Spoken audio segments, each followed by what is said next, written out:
Work energy theorem. हम लोगों ने कल काइनेटिक एनर्जी की बात की थी। काइनेटिक एनर्जी का इक्वेशन हम लोगों के पास था K is equal to half mv²। ये काइनेटिक एनर्जी का मेरे पास इक्वेशन था। अब रियलिटी में देखने जाओ तो एनर्जी मतलब क्या? एनर्जी मतलब क्या? कौन बता सकता है एनर्जी का definition? What do you mean by energy?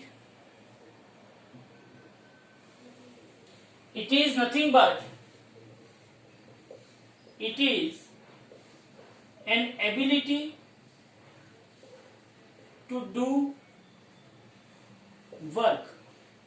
Work करने के लिए जो एबिलिटी, जो कैपेसिटी होती है, जो आपके पास पावर होता है, उसको हम क्या बोलते हैं? एनर्जी बोलते हैं। It is an ability to do work. अब एनर्जी के अंदर दो प्रकार की एनर्जी है। एक काइनेटिक एनर्जी, मेनली दो प्रकार की एनर्जी, एक काइनेटिक एनर्जी है और एक पोटेंशियल एनर्जी है। काइनेटिक एनर्जी का मतलब क्या है? बोलो। काइनेटिक एनर्जी को हम कैसे डिफाइन कर सकते हैं? काइनेटिक एनर्जी को अगर डिफाइन करना है तो हम कैसे डिफाइन कर सकते हैं? तो काइनेटिक एनर्जी का मतलब है कि it is ability to do work by virtue of the motion of an object. समझ लो ध्यान से, यह आपकी टेक्स्ट बुक की डेफिनेशन है। मैं ऐसा बोल सकता हूं कि अगर ऑब्जेक्ट मोशन में है, अगर ऑब्जेक्ट अपनी एक जगह से दूसरी जगह पे जा रहा है, अगर ऑब्जेक्ट के पास कुछ वेलोसिटी है, मतलब कि ऑब्जेक्ट के पास अगर वेलोसिटी होगी तो ही उसके पास काइनेटिक एनर्जी होगी। अगर ऑब्जेक्ट एट रेस्ट होगा तो उसकी काइनेटिक एनर्जी क्या होगी? 0 होगी। तो काइनेटिक एनर्जी मतलब it is ability to do work by virtue of the motion of an object. Kinetic energy मतलब it is an ability to do work by virtue of motion of an object. अगर कोई object motion कर रहा है और उस motion की वजह से कुछ कार्य करने की, कुछ वर्क करने की उसके पास जो एबिलिटी आती है, उसको हम क्या बोलते हैं? Kinetic energy. बोलो, यहां तक पता चला? उसके बाद एक और प्रकार की एनर्जी आती है जिसको हम क्या बोलते हैं? Potential energy. क्या बोलते हैं जिसको हम? Potential energy. पोटेंशियल एनर्जी का मतलब क्या है? It is an ability to do work by virtue of position of an object. By virtue of position of an object. पहले मैं डेफिनेशन लिख दूं, बाद में इसको समझाता हूं। It is an ability to do work by virtue of a position of an object। अब आप बोलोगे कि सर इसमें तो ये सब क्या बवाल हो रही है, हमको कुछ समझ में आ रहा नहीं है। समझाता हूं, ध्यान से देख। काइनेटिक एनर्जी तो सबको पता है, हाफ mv²। लेकिन पोटेंशियल एनर्जी हम कैसे समझ सकते हैं? ध्यान से देखना। क्या आप लोगों को पता है कि तीसरे मंजिले से अगर आप नीचे गिरोगे, 3rd फ्लोर से, और 10th फ्लोर से नीचे गिरोगे, क्या दोनों में कोई फर्क होता है? अगर आपको किसी को सुसाइड करने की इच्छा हो तो आप कौन सी मंजिले से सुसाइड करोगे, 3rd या 10th? सोचो, आप 10th से गिरोगे तो आपको ज्यादा लगेगा, या तो ऊपर चले जाओगे कि 3rd से? बोलो, क्या ख्याल है आपका? आपके विचार हमारे कि आप लोगों को 3rd फ्लोर से अगर आप गिरोगे तो सिर्फ हाथ पैर टूटेंगे, लेकिन 10th फ्लोर से अगर आप गिरोगे तो compulsory, it may be 99% possibility कि आपको यमराजा अपनी फ्लाइट में बिठा के ले जाए। क्यों? ऐसा क्यों? क्योंकि जब आप पर्टिकुलर फ्लोर से नीचे गिरते हो, समझना ध्यान से, तो आपको नीचे कौन ला रहा है? नीचे आप कौन से फोर्स की वजह से गिर रहे हो? बोलो, आप जब नीचे गिरते हो तब कौन से फोर्स की वजह से गिर रहे हो? अस्मी,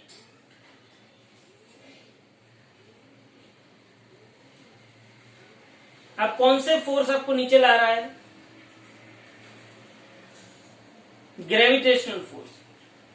तो यहां पे आप ग्रेविटेशनल फोर्स आपको लगा तो आप F is equal to mg की वजह से नीचे गिर रहे हो। क्या आपके पास फोर्स है?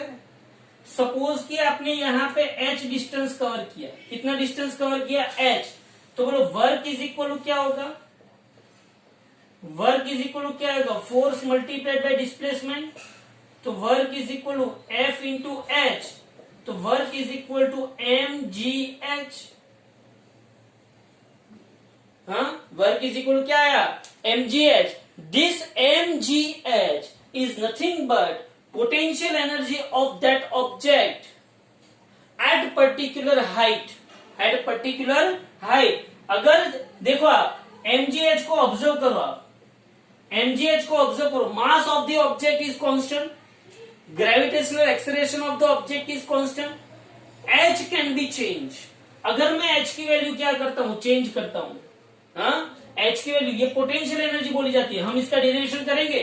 लेकिन अभी देखो, अगर मैं h की वैल्यू चेंज करता हूं, h की वैल्यू बढ़ाता हूं तो पोटेंशियल एनर्जी बढ़ेगी।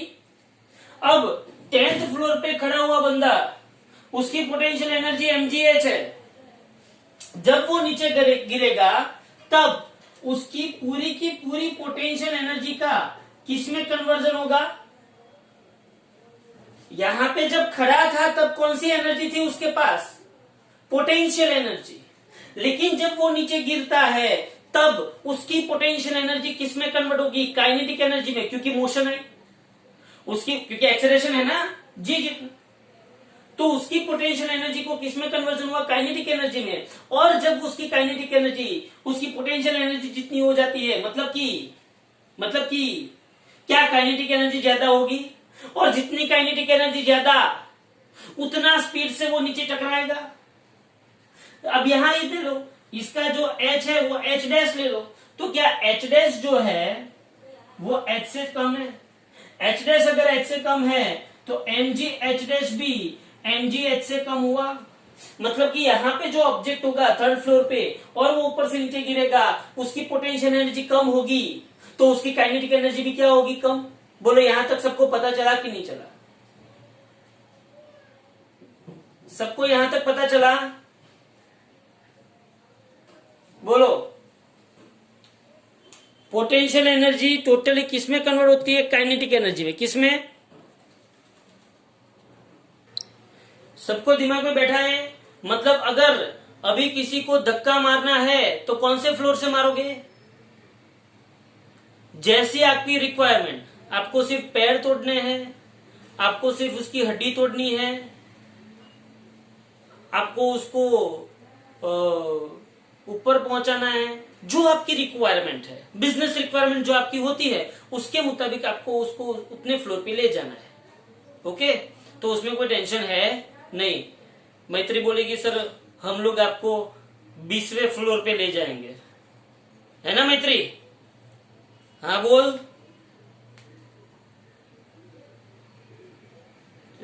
रिमांडर 20वें फ्लोर पे मुझे ले जाने हैं, देख उसको 20वें फ्लोर से नीचे गिराएंगे सब। चलो यहाँ पे देखो, तो पोटेंशियल एनर्जी जितनी ज्यादा होगी उतनी काइनेटिक एनर्जी ज्यादा होगी। क्या आपको मालूम है इस कंसेप्ट को दूसरी कहां पे यूज किया जाता है? कोई बता सकता है? ऐसा हो तो मैसेज में लिखो, इस कंसेप्ट को दूसरे कहां यूज किया जाता है? इसका यूज कहां पे है? अपने मांजलपुर में आपको शायद मालूम होगा, पानी की टंकी है। एक्चुअली हर एक एरिया में होती है, लेकिन मांजलपुर पानी की टंकी है स्पोर्ट्स कॉम्प्लेक्स की बाजू में। हाँ, उस पानी की टंकी को क्यों इतना हाइट पे रखा जाता है? उस पानी की टंकी को क्यों ऐसा स्ट्रक्चर बनाया जाता है हाइट वाला, ऐसे करके ऐसे ये बड़ी सी पानी की टंकी, ऐसा होता है कि नहीं होता है? हाँ, क्यों उसको हाइट पे रखा जाता है? क्यों जमीन पे रखेंगे तो नहीं चलेगा? नहीं चलेगा जमीन पे रखेंगे तो। हाँ, तो वहां पे क्या किया जाता है कि पहले तो पंपिंग स्टेशन से, किससे? पंपिंग स्टेशन से पानी को ऊपर चढ़ाया जाता है। कहां पे चढ़ाया जाता है? पानी को ऊपर। पानी को कितनी हाइट तक चढ़ाया गया? एज हाइट तक। पानी की डेंसिटी मुझे पता है, पानी की density is equal to mass upon volume. तो mass is equal to volume into density हुआ। क्या आप लोगों ने कभी भी पानी के टंकी के ऊपर का कोई हेडिंग पढ़ा है? नहीं पढ़ा है तो आज पढ़ लेना। वहां पे ऐसा लिखा होगा समथिंग मीटर क्यूब। क्या लिखा होगा वहां पे? 14,000 meter cube, 40,000 meter cube. Meter cube क्या बताता है? मीटर क्यूब क्या बताता है? उसका वॉल्यूम बताता है। क्या बताता है? वॉल्यूम। अब समझना मैं जो बोल रहा हूं वो, अगर मुझे वॉल्यूम पता है, क्या पता है? वॉल्यूम। और मुझे पानी की डेंसिटी तो पता ही है, कितनी होती है पानी की डेंसिटी? 1 ग्राम पर centimetre cube into volume suppose की 14,000 मीटर क्यूब है। इस सेंटीमीटर क्यूब को मीटर क्यूब में कन्वर्ट कर दो तो क्या मुझे इन शॉर्ट पानी का मास मिल जाएगा? अगर मुझे पानी का मास मिल गया तो मेरे पास mgh इक्वेशन है। तो मुझे इस पानी को जब मैं एज हाइट पे चढ़ाता हूं यहां पे, तो क्या मुझे उस पानी की पोटेंशियल एनर्जी मिल गई? पानी की पोटेंशियल एनर्जी मिल गई कि ना मिली? अगर ये पोटेंशियल एनर्जी जितना एच ज्यादा होगा उतनी ज्यादा होगी। सी, दो फैक्टर यहां पे काम करते, ध्यान से देखना। कौन कौन से दो फैक्टर? ध्यान से समझना। ये मैं प्रैक्टिकल यूज बता रहा हूं पोटेंशियल एनर्जी और काइनेटिक एनर्जी का। दो फैक्टर यहां पे काम करते हैं। एक तो जो टंकी है, क्या यहां पे पानी होता है? यहां पे पानी होता है पिलर में? नहीं होता है। पानी सिर्फ यहां पे होता है। तो मास जो है, mass is equal to density into volume. और potential energy is equal to क्या होता है? m into G into H. क्या मैं potential energy is equal to mass की जगह पे density into volume into G into H लिख सकता हूं? अब सोच, अगर मुझे पानी की पोटेंशियल एनर्जी बढ़ानी है तो मेरे पास यहां पे कितने वेरिएबल है? देख, डेंसिटी जो है ना, density into volume into G into H. ध्यान से समझना। अब ये जो डेंसिटी है क्या है? डेंसिटी जो है वो कांस्टेंट है। डेंसिटी क्या है? कांस्टेंट है पानी। ग्रेविटेशनल एक्सेलरेशन भी क्या है? कांस्टेंट है। तो हर एक टंकी के ऊपर वो लोग वॉल्यूम क्यों लिखते हैं उसका रीजन बताता हूं मैं आपको।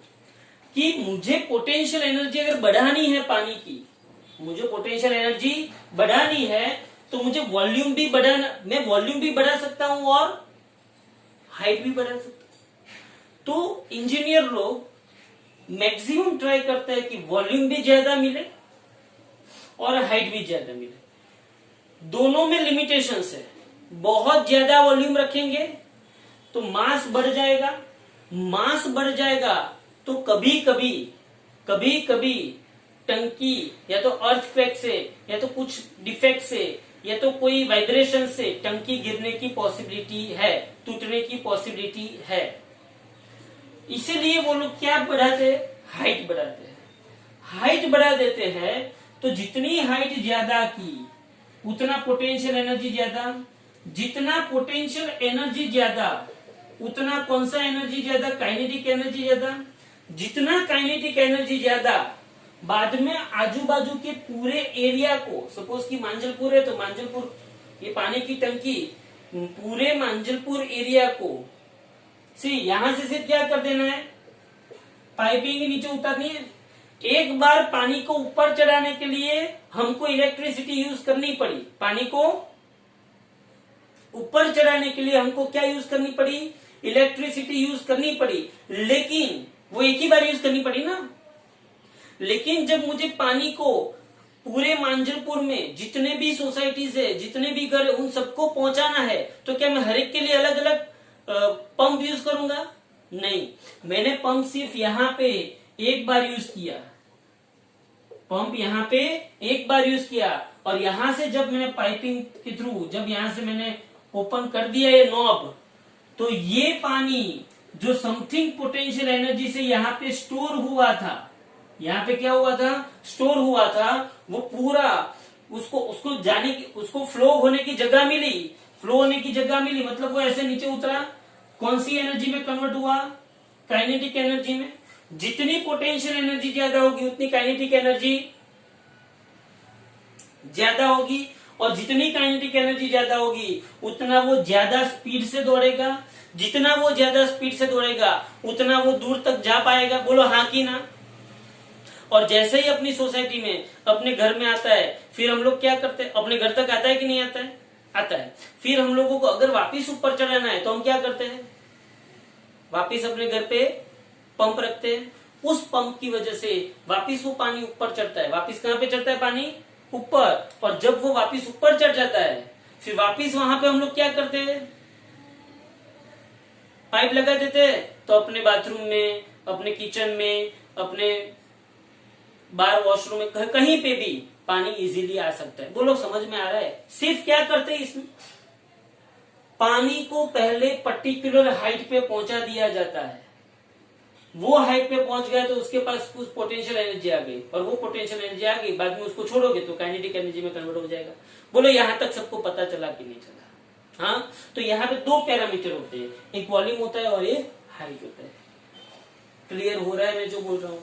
तो जितना पोटेंशियल एनर्जी ज्यादा उतना काइनेटिक एनर्जी ज्यादा, और जितना काइनेटिक एनर्जी ज्यादा उतना फ्लो भी ज्यादा मिलेगा। तो बोलो पोटेंशियल एनर्जी का मतलब पता चला?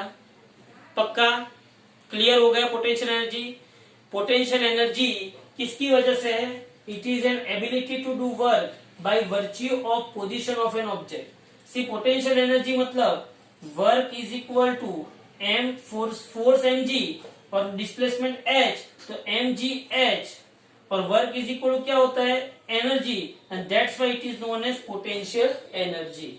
यहां तक का सबको क्लियर हुआ? दूसरी बात ध्यान से सुनिए।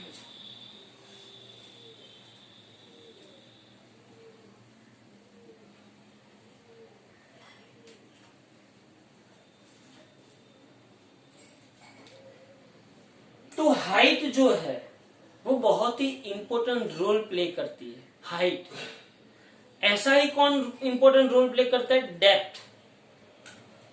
डेप्थ पे भी होगा ना कुछ पोटेंशियल एनर्जी, मतलब कि वर्टिकल डिस्टेंस जो है वो बहुत ही इंपॉर्टेंट रोल प्ले करता है पोटेंशियल एनर्जी को डिस्क्राइब करने के लिए।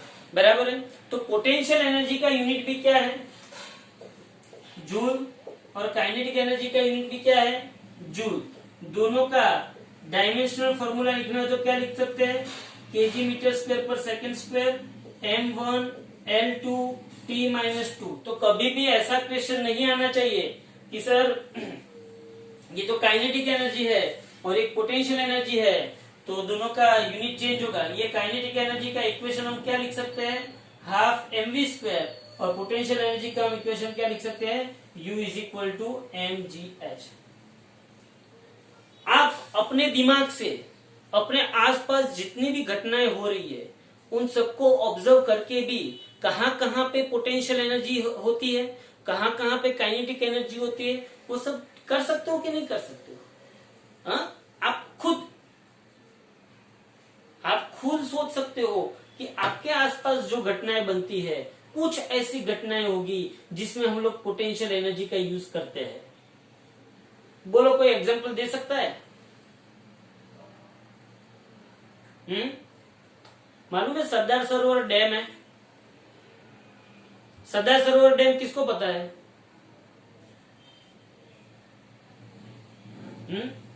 ये जो सरदार सरोवर डैम है, ये जितने भी डैम है उस डैम का मेन मोटो क्या है? डैम क्यों बनाया जाता है? मालूम है हमको? ऐसे आता है कि इसकी डैम की जो वॉल है वो इतनी फीट ऊंची की, इतना फीट और ज्यादा हाइट बढ़ाई, उतना और ज्यादा हाइट बढ़ाई। क्यों हाइट बढ़ाते हैं भाई? हाइट ना बढ़ाए तो चलेगा नहीं। हाँ, कभी आप सरदार सरोवर डैम पे जाओ तो वहां पे उसके सामने एक छोटी सी मतलब छोटा सा एक माउंटेन जैसा है डैम के सामने की साइड। वहां पे आप ऊपर चढ़ के देखोगे तो आपको दिखाई देगा कि आप जो डैम देख रहे हो, आप जो गेट्स देख रहे हो, उसके पीछे इतना पानी भरा हुआ है। सी डैम की हाइट जितनी ज्यादा बढ़ाओगे उतनी पोटेंशियल एनर्जी बढ़ेगी। किसकी? डैम की, पानी की। और बाद में ये सपोज की डैम है, ये साइड सब पानी है, ऐसा डैम की हाइट मैंने इतनी बढ़ा दी तो इतने एरिया में पानी भर गया, इतनी हाइट पे पानी भर गया। अब जब मैं इस डैम के कोई एक गेट को ओपन करता हूं तो यहां से वो जो पोटेंशियल एनर्जी वाला पानी था वो फुल फ्लो में नीचे गिरेगा कि नहीं गिरेगा? बोलो समझ में आ रहा है कि नहीं आ रहा है? डैम का मेन मोटो क्या होता है? डैम क्यों बांधते हैं कि पहले वो लोग पानी को स्टोर करते हैं बड़े लेवल पे, और पानी को स्टोर किया तो वो पोटेंशियल एनर्जी बढ़ी पानी की पर्टिकुलर हाइट पे, और उस पोटेंशियल एनर्जी बढ़ने के कारण जब वो पानी को छोड़ा जाता है तब उसकी काइनेटिक एनर्जी भी बढ़ती है, और जितनी काइनेटिक एनर्जी उतनी बढ़ती है वो इतना दूर जा पाएगा पानी। इसीलिए शायद आप लोगों को पता हो कि सरदार सरोवर डैम से जो नर्मदा का पानी है वो कच्छ तक, सौराष्ट्र तक, एमपी तक, महाराष्ट्र तक हर एक जगह पे पहुंचाया जाता है। समझ में आ रहा है? समझ में आ रहा है? ये सब क्यों किया जाता है? ये डैम क्यों? ये सिंपल कंसेप्ट पे काम करता है, पोटेंशियल एनर्जी। बोलो पोटेंशियल एनर्जी के कंसेप्ट में किसी को कोई डाउट? हाँ, तो यहाँ पे हमने दो प्रकार की तो एनर्जी देखी, एक पोटेंशियल एनर्जी देखी और एक काइनेटिक एनर्जी देखी। अब एक और थियरम है जिसको हम वर्क एनर्जी थियरम बोलते हैं। क्या बोलते हैं जिसको हम? क्या बोलते हैं जिसको हम? Work energy theorem. ध्यान से सुनना, वर्क एनर्जी थियरम क्या है कि सपोज मैं ऐसा बोलूं कि एक ऑब्जेक्ट है, इस ऑब्जेक्ट की इनिशियल वेलोसिटी, इस ऑब्जेक्ट की इनिशियल वेलोसिटी u है, समझना ध्यान से, और यही ऑब्जेक्ट की फाइनल वेलोसिटी v है, और मास ऑफ ऑब्जेक्ट कितना है?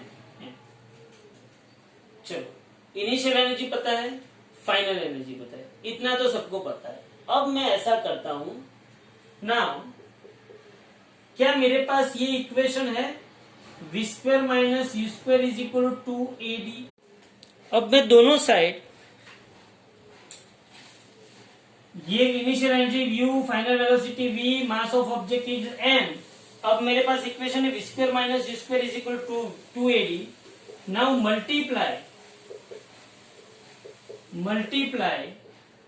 multiplying by m by 2 on both the sides। मैं दोनों साइड m by 2 से मल्टीप्लाई करता हूं।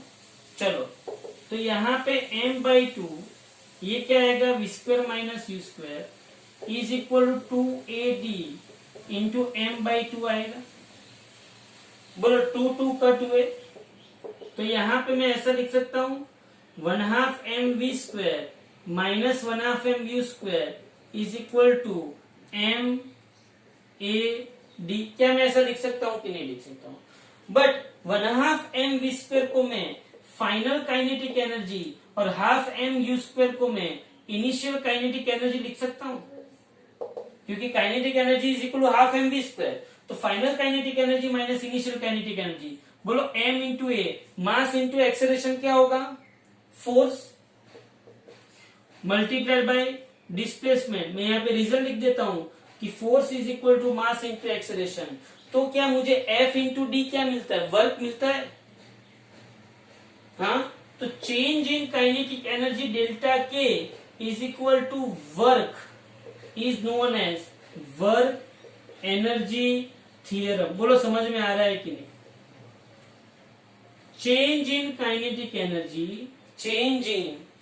Energy will give you the magnitude of work. This is known as work energy theorem. बोलो समझ में आ रहा है?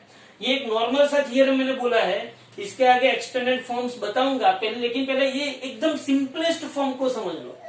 क्या किया मैंने? Initial velocity u, final velocity v, mass m, v square minus u square is equal to 2ad, तो multiply by m by 2 on both the sides, m by 2 से मल्टीप्लाई किया, 2 कट हुआ, ये half m v square minus half m u square is equal force multiply by displacement. ये final kinetic energy हुई, ये initial kinetic energy हुई, और ये वर्क हुआ, तो change in kinetic energy is equal to work. This is known as work energy theorem. बोलो इसमें किसी को डाउट?